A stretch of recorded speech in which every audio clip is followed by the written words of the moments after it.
ప్రభుత్వ విద్యారంగాన్ని పరిరక్షించడమే లక్ష్యంగా పనిచేస్తున్నట్లు రెవల్యూషనరీ విద్యార్థి సంఘం జాతీయ అధ్యక్షుడు రవిశంకర్ రెడ్డి అన్నారు. ఆర్ఎస్యు ప్రకాశం జిల్లా 10వ మహాసభలు ఒంగోలులోని ప్రభుత్వ ఐటీఐలో ఘనంగా జరిగాయి. ఆర్ఎస్యు జిల్లా అధ్యక్షుడు నాగరాజు కార్యక్రమానికి అధ్యక్షత వహించారు. కార్యక్రమంలో ప్రభుత్వ ఐటీఐ కళాశాల principal Narasimharao, trading incharge Suman, AP రాష్ట్ర ప్రధాన కార్యదర్శి శ్రీధర్, కార్యదర్శులు అవినాష్, శామీర్, యశ్వంత్, పృథ్వీ, నాని, ప్రసాద్ తదితరులు పాల్గొన్నారు.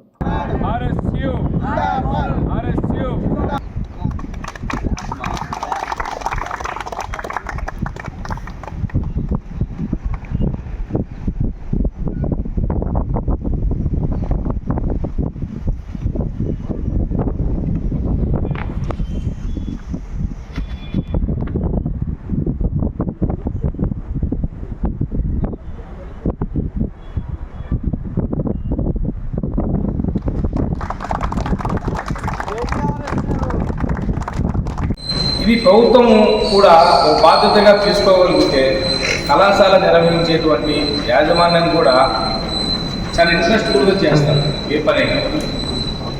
ఈరోజు అది ఇక్కడ కాదు, ప్రభుత్వ ఐటీ పేరు చేస్తా ఉన్నా అక్కడ చదువుకునే స్టూడెంట్ ఆర్డినరీ స్టూడెంట్ అనేది ఒక ఫిక్స్ అయిపోయింది మహిళలందరికీ చాలామంది.